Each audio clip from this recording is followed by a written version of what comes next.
Tianzun keempat, juga dikenal sebagai Suhe Tianzun, melepaskan aura jahat yang membunuh banyak prajurit dari kedua pihak, termasuk membunuh Shitian kepala sekte singa yang mendalam dengan mudah. Tindakannya membuat semua orang terkejut dan takut.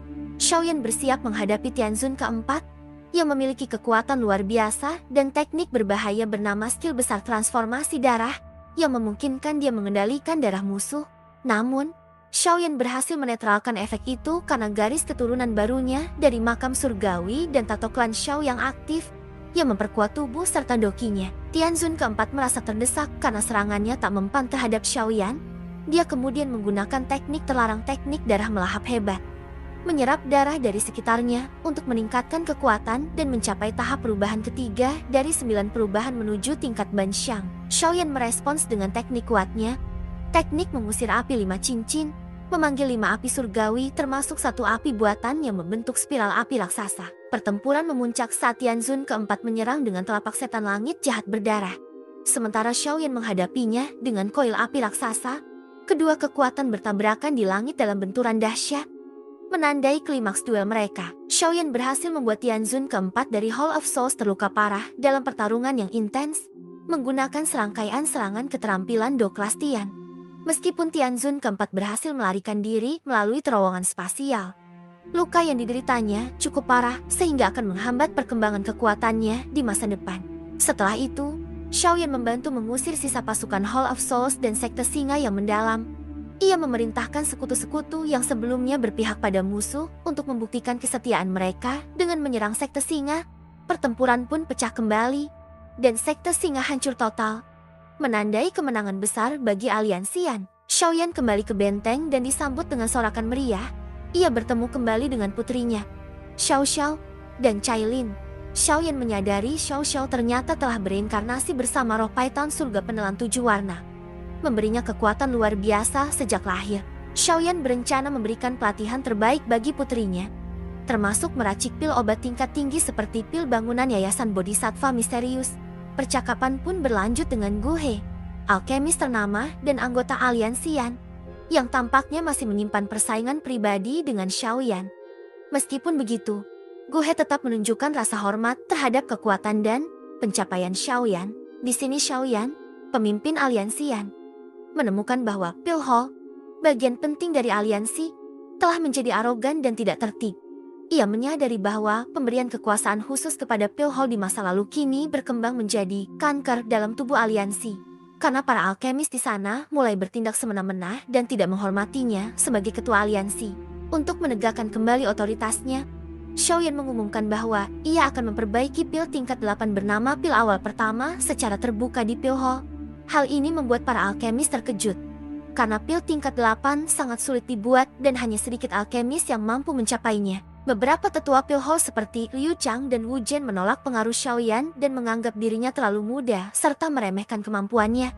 Namun Gu He dan Feng Ma, 2 tokoh senior yang lebih bijak, menyadari bahwa Xiaoyan saat ini telah jauh di atas mereka dalam kemampuan alkemis dan tidak bisa dianggap remeh.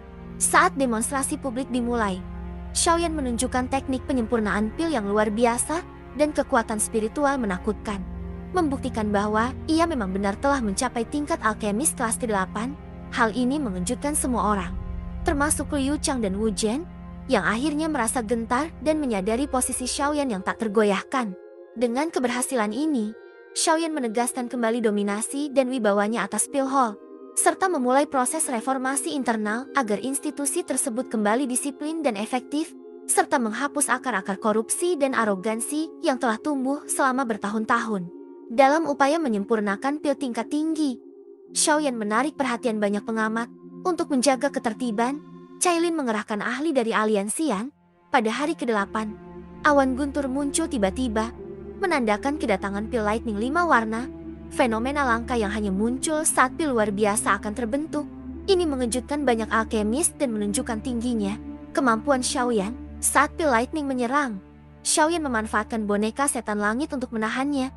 Setelah proses penyempurnaan pil berhasil, Xiaoyan menarik perhatian semua orang dengan pidatonya yang mengecam pelanggaran serius dalam Pil Hall, salah satu departemen penting dalam aliansian. Dengan tegas, Xiaoyan memerintahkan pembacaan daftar nama pelanggar, termasuk Liu Chang dan Wu Jian.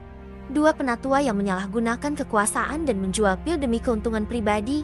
Ketika mereka berusaha mundur dan kabur, Xiaoyan menangkap dan menyeret mereka untuk dihukum sesuai aturan aliansi. Ini menunjukkan komitmennya terhadap penegakan disiplin. Setelah menghukum, Xiaoyan juga memberi imbalan, memperkenalkan metode kuno pelatihan jiwa yang dapat membantu alkemis naik tingkat.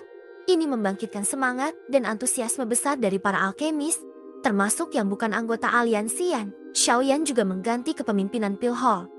Guhe diturunkan menjadi wakil, dan Fema diangkat sebagai kepala yang baru. Dengan tindakan tegas dan hadiah besar ini, Xiaoyan berhasil mengembalikan ketertiban, mempersatukan Pil Hall, dan memperkuat posisi aliansian sebagai kekuatan dominan di wilayah barat laut benua. Kemudian Xiaoyan memberikan pil obat kepada Xiao Xiao, yang kemudian menunjukkan efek awal dengan cahaya lembut di tubuhnya dan membuatnya mengantuk. Xiaoyan menjelaskan bahwa ini adalah proses awal dari kekuatan obat, dan mereka hanya perlu menunggu Xiao Xiao bangun. Cailin menunjukkan kasih sayang keibuan pada Xiao Xiao, yang membuat Xiaoyan tersentuh. Xiaoyan kemudian mengungkapkan bahwa kakaknya ingin mengadakan pernikahan sederhana untuk menikahkan Cailin dengan klan Xiao. Tubuh Cailin bergetar saat mendengar kata-kata Xiaoyan. Reaksi emosional Cailin menunjukkan bahwa ia terharu. Kemudian Xiaoyan perlahan berjalan ke depan saat melihat tubuh Cailin yang agak kaku namun indah. Ekspresinya yang biasanya dingin digantikan oleh warna merah cerah yang sangat langka. Sekilas, dia tampak lebih mempesona. Hati Xiaoyan menjadi sedikit panas saat melihat reaksinya yang mempesona. Lengannya memeluk pinggang sempit Cailin.